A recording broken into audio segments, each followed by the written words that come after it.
Do you want to silence unknown incoming calls in WhatsApp? You can off unknown WhatsApp calls with just a few simple steps.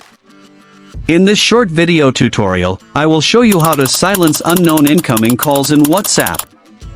Just watch this video till the end, and do not forget to like this video and subscribe to this channel for more tutorials and tips videos.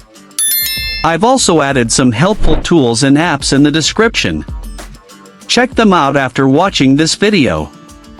To silence unknown incoming calls on WhatsApp. First, open the WhatsApp app on your mobile device. Once in WhatsApp, tap on the three-dot menu at the top right of the screen. A drop-down menu will appear. From here, tap on Settings.